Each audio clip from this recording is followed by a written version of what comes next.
జనవరి 22, 2024 కొన్ని కోట్ల మంది హిందువుల నిరీక్షణ నెరవేరిన రోజు. కొన్ని వందల సంవత్సరాలు జరుగుతున్న కొట్లాటాలకు ఆఖరి రోజు. అంగరంగ వైభవంగా రామ జన్మస్థలమైన అయోధ్యలో శ్రీరాముడు సీతా సమేతంగా పూజలు అందుకుంటున్న రోజు. మన దేశంలో మండలానికి ఒక కృష్ణాలయం ఉంటే వీధికి ఒక రామాలయం ఉంటుంది. అంత ఇష్టం రాముడంటే. అలాంటి ఆ రామునికి తాను పుట్టిన స్థలంలోనే గుడి కట్టడానికి జరిగిన పోరాటం అంతా ఇంత కాదు. అయోధ్యలో రామ మందిరం కట్టడానికి ఎంత సంఘర్షణ నెలకొందో మనం ఈ వీడియోలో చూద్దాం. ఈ వీడియోని స్కిప్ చేయకుండా లాస్ట్ వరకు చూడండి. ఎందుకు ఇంత ప్రతిష్టాత్మకంగా ఈ ఆలయాన్ని కట్టారో మీకు అర్థమవుతుంది. ఇక లేట్ చేయకుండా వీడియోలోకి వెళ్దాం. హలో ఎవ్రీవన్, నేను మీ వినోద్. మీరు చూస్తున్నారు వెబ్ స్టోరీ లైన్. రఘువంశ శ్రేష్ఠుడు, మర్యాద పురుషుడు శ్రీరాముడు. రామావతారం తర్వాత అతని కుమారుడు రామాలయాల్ని ప్రపంచవ్యాప్తంగా పలు చోట్ల నిర్మించడం జరిగింది, ముఖ్యంగా అయోధ్యలో. అయితే 1026లో మహమ్మద్ గజ్ని ఉత్తర భూభాగాన్ని గెలిచి అక్కడున్న హిందూ ఆలయాలను ధ్వంసం చేసి సంపదను దోచుకునేవాడు. అలా ధ్వంసం చేసిన ఆలయాల్లో అయోధ్యలోని రామాలయం కూడా ఒకటి. 11-12 శతాబ్ద కాలంలో ధ్వంసం అయిన విష్ణు ఆలయాలని గహదవుల వంశస్థులు తిరిగి పునర్నిర్మించారు. అలా అయోధ్యలోని రామమందిరం కూడా వీరిచే నిర్మించబడింది. అయితే కొంతకాలం తర్వాత మొఘల్ చక్రవర్తి అయిన బాబర్ 1526లో అయోధ్యలోని రామమందిరాన్ని కూల్చేసి అక్కడ బాబరీ మసీద్ కట్టడం జరిగింది. అప్పటి నుండి బాబరీ మసీద్ ఉన్న 22.7 ఎకరాల స్థలం రామునికి చెందిందని హిందువులు, కాదు అని ముస్లింల మధ్య గొడవలు మొదలయ్యాయి. బ్రిటిష్ వాళ్ళు మన దేశాన్ని ఆక్రమించినప్పుడు హిందువులు, ముస్లింలు కలిసి వారిపై దాడి చేశారు. ఆ యుద్ధాన్ని ద గ్రేట్ మొటనీగా చరిత్రలో చెప్పబడింది. అయితే హిందువులు, ముస్లింలు కలిసి ఉంటే ఎప్పటికైనా అపాయంగా భావించిన బ్రిటిష్ వాళ్ళు ఒక వ్యూహాన్ని రచించారు. అదే డివైడ్ అండ్ రూల్. అయోధ్యలో జరుగుతున్న గొడవలను గమనించి బాబరీ మసీద్ బయట ఒక ఆలయం కట్టేందుకు బ్రిటిష్ గవర్నమెంట్ హిందువులకి అనుమతి ఇచ్చింది. దాంతో 1858లో బాబరీ మసీద్ బయట ఒక రామాలయం కట్టి అప్పటి నుండి అక్కడ పూజలు చేస్తూ వచ్చారు. కానీ రోజురోజుకి ఆ ప్రాంతంలో గొడవలు ఎక్కువ అవుతూ వచ్చాయి. 1885లో మహంత్ రఘువీర్ దాస్ మొదటిసారిగా బాబరీ మసీద్ ఉన్న ప్రాంతం హిందువులకు చెందుతుంది అని కోర్టులో కేసేశాడు. కానీ అప్పటి బ్రిటిష్ గవర్నమెంట్ ఆ కేసుని కొట్టివేసింది. 1947 స్వతంత్రం తర్వాత భారత ప్రభుత్వం అయోధ్య రాముని విషయంలో స్పందిస్తుంది అని ఎదురుచూస్తున్న హిందువులకి భారత ప్రభుత్వం నుండి ఎటువంటి రెస్పాన్స్ రాకపోయేసరికి 1949లో కొంతమంది బాబరీ మసీద్లో రాముని విగ్రహాలను ప్రతిష్ఠించారు. దీంతో అప్పటి ప్రైమ్ మినిస్టర్ జవహర్లాల్ నెహ్రూ స్పందిస్తూ వెంటనే బాబరీ మసీద్ నుండి రాముని విగ్రహాలను తొలగించాలని ఆదేశాలు జారీ చేశాడు. కానీ అప్పటికే ఆ ప్రాంతంలో ఉద్రిక్త వాతావరణం చోటు చేసుకుంది.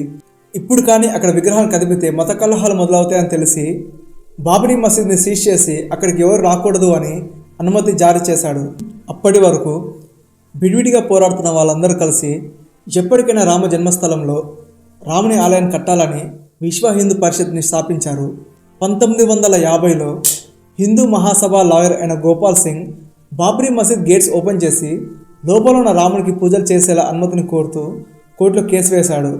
36 ఏళ్ల తర్వాత ముస్లిమ్స్కి మద్దతుగా సున్నీ సెంట్రల్ వక్ఫ్ బోర్డు నిలిచింది.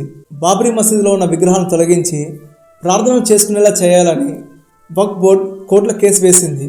విశ్వ హిందూ పరిషత్ సంస్థ వాళ్ళు హిందువులు రాముని విగ్రహాలకి పూజలు కోరుతూ కోర్టులో కేసు వేశారు. దీనికి కోర్టు స్పందిస్తూ హిందువులకి సానుకూలంగా తీర్పునిచ్చింది. అయితే కోర్టు ఇచ్చిన తీర్పు నచ్చకపోవడంతో ముస్లిమ్స్ అప్పటి గవర్నమెంట్పై విరుచుకుపడ్డారు. అందుకు గాను ముస్లిమ్స్ బాబ్రీ మసీద్ యాక్షన్ కమిటీ అనే ఒక కమిటీని ప్రారంభించి పోరాటాలు చేయడం ప్రారంభించారు. గతంలో ఒక్కసారి కూడా హిందువులకు సానుకూలంగా స్పందించని గవర్నమెంట్ పూజలు నిర్వహించేందుకు అనుమతి ఇవ్వడం వెనుక కొన్ని కారణాలు ఉన్నాయని అప్పుడు కొంతమంది అనుకున్నారు. అందులో ముఖ్యంగా చెప్పుకోవాల్సింది షాబాను కేస్. షాబాను కేసు విషయంలో ప్రభుత్వం తీసుకున్న నిర్ణయం, భారత రాజ్యాంగం ప్రకారం భార్యాభర్తలు విడాకులు తీసుకున్న తర్వాత భర్త కొంత అమౌంట్ని భార్యకు చెల్లించాల్సి ఉంటుంది. దీనికి గాను షాబాను తన భర్తతో విడిపోయిన తర్వాత కోర్టులో కేసు వేసి గెలిచింది. అయితే అప్పటి prime minister Rajiv Gandhi supreme court ఇచ్చిన తీర్పును వ్యతిరేకిస్తూ పార్లమెంట్లో ఒక బిల్ పాస్ చేశాడు. దీంతో సుప్రీంకోర్టు ఇచ్చిన తీర్పుని మార్చేశాడు. దీనికి గాను దేశవ్యాప్తంగా హిందువులు రాజీవ్ గాంధీ ముస్లిం పక్షపాతి అనే వ్యతిరేకత పోరాటాలను ప్రారంభించారు. హిందువులు సంతోషపరచడానికి అయోధ్యలో పూజలు చేసుకోవడానికి గ్రీన్ సిగ్నల్ ఇచ్చారని అంటారు.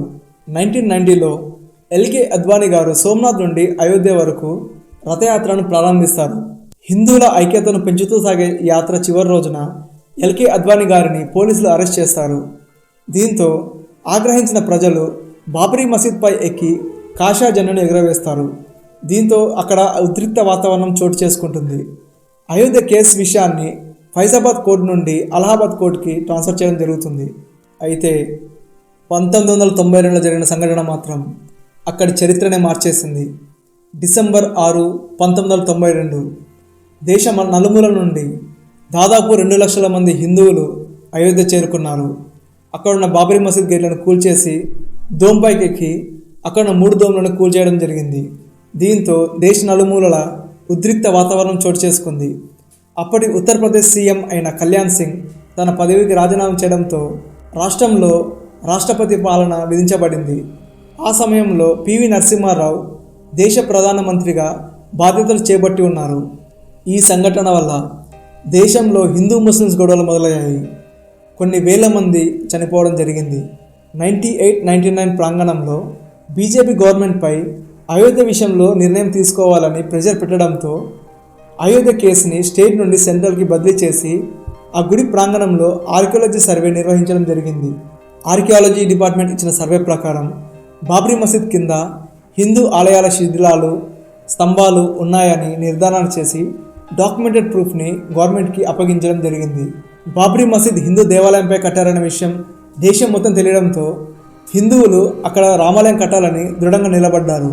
దీంతో సుప్రీంకోర్టు 2010లో 22.7 ఎకర్ స్థలాన్ని 3 భాగాలుగా విభజించింది. అందులో ఒక భాగం రామ జన్మభూమి ట్రస్ట్కి, రెండో భాగం సున్నీ వక్ఫ్ బోర్డుకి, మూడో భాగం నిర్మోహి అఖారాకి ఇవ్వాలని తీర్పునిచ్చింది. కానీ సుప్రీంకోర్టు ఇచ్చిన తీర్పు ఇటు హిందువులకి అటు ముస్లిమ్స్కి ఎవరికి సంతోషాన్ని ఇవ్వలేదు. దీంతో ఈ కేసు మళ్ళీ సుప్రీంకోర్టుకి వెళ్ళింది.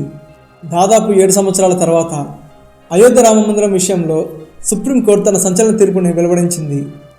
ఆర్కియాలజీ డిపార్ట్మెంట్ వారిచ్చిన డాక్యుమెంట్తో పాటు మరికొన్ని డాక్యుమెంట్స్ పరిశీలించిన కోర్టు చివరికి కె పరాశరన్ వాదనకు ఏకీభవించింది. నవంబర్ 9, 2019 బాబ్రీ మసీద్ ఉన్న స్థలం మొత్తం రామ జన్మభూమికి చెందుతుందని ఫైనల్ జడ్జిమెంట్ ఇచ్చింది సుప్రీంకోర్టు. అక్కడి నుండి 18 కిలోమీటర్ల దూరంలో 5 ఎకరాల స్థలాన్ని ముస్లిమ్స్కి కేటాయించి ప్రార్థనా స్థలం కట్టేందుకు అనుమతి ఇచ్చింది. అంగరంగ వైభవంగా జనవరి 22, 2024 అయోధ్యలో రామునికి పూజ చేసిన సమయంలో మన ఇంట్లో ఉన్న రాముని ముందు ఒక చిన్న జ్యోతిని వెలిగించండి. ఎందుకంటే ఆ జ్యోతిని చూడడానికి వచ్చేది ఇంకో వీడియోతో మళ్ళీ కలుద్దాం. అప్పటి వరకు